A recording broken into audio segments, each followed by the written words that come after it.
Tu as sûrement déjà remarqué ces personnes qui, quand elles rentrent dans une pièce, tout s'illumine. Et pourtant, elles n'ont rien d'extraordinaire. Pas de tenue tape à l'œil, pas de maquillage travaillé, mais juste avec un regard, un sourire, leur présence, elle frappe. Ce genre de rayonnement, c'est pas quelque chose qu'on ajoute, c'est quelque chose qu'on dégage. Et ça, c'est ce qu'on appelle aussi du charisme. Mais attention, pas le charisme qu'on associe au pouvoir ou à la séduction forcée. Je parle ici de ce magnétisme naturel, celui qui touche sans bruit. Et si je te disais que toi aussi, tu peux rayonner comme ça.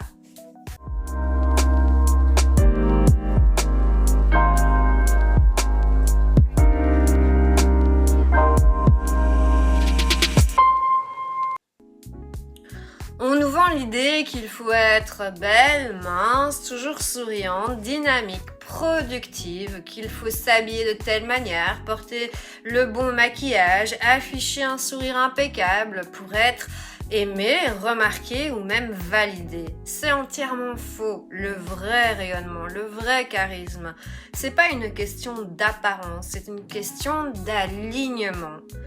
Ce n'est pas ce que tu montres, c'est ce que tu ressens, c'est ce que tu vibres, même quand tu ne fais rien. Tu peux avoir le look parfait et être vide à l'intérieur, ou tu peux être profondément connecté à toi et avoir un magnétisme sans aucun artifice. Personnellement, j'ai eu des périodes où je me sentais éteinte, effacée.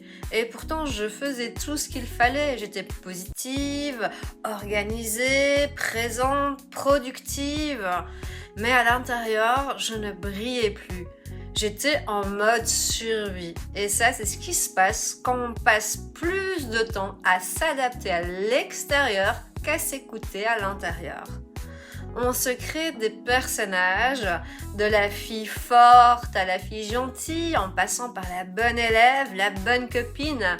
Et à ce moment-là, on met des masques pour ne pas décevoir, pour être aimé, ou pour ne pas faire de vagues. Mais à force de porter ces masques, on oublie qui on est vraiment. On devient performante, mais pas présente, aimable, mais pas vibrante, et surtout, on se coupe de notre lumière. Mais rayonner, c'est quoi? Rayonner, c'est pas briller pour les autres, c'est vibrer pour soi. C'est ressentir une paix en toi, ne plus chercher à convaincre, ne plus vouloir plaire. C'est quand ton mental, ton cœur, ton corps vont dans la même direction. C'est aussi ça le vrai charisme. Quand tu es pleinement toi, quand tu assumes ta douceur, ta force et tes vulnérabilités. Quand tu n'as plus peur d'être vu pour qui tu es. Quand tu n'as plus besoin de jouer un rôle pour exister. Et là, tu rayonnes et les gens le ressentent et le voient. 4 clés pour accéder à ton rayonnement. Premièrement, traverse tes ombres. Tu ne rayonnes pas en évitant ce que tu ressens. Tu rayonnes en allant à la rencontre de ces parties que tu caches en toi. Celles qui pleurent, celles qui doutent, celles qui hurlent parfois en silence. Les voir, les accueillir, les aimer. C'est très important. Deuxièmement, reviens dans ton corps. Ton rayonnement passe par ton ancrage. Reviens ici, dans ton souffle, ta poitrine, ton bassin. J'ai retrouvé ma lumière quand j'ai commencé à bouger, à danser, à respirer, quand j'ai cessé de me juger et j'ai recommencé à ressentir. Dire oui à ce qui t'anime et dire non aussi, non aux relations qui t'éteignent, non à ce qui te vide. Rayonner, c'est choisir ce qui t'élève, ce qui t'honore, ce qui te nourrit. Quatrièmement, nourrir ton feu intérieur. Lire des mots puissants, créer, rire, être dans la nature, c'est ça qui te recharge, qui t'aligne. Et quand tu es pleinement toi, tu n'as plus besoin de séduire, tu attires naturellement.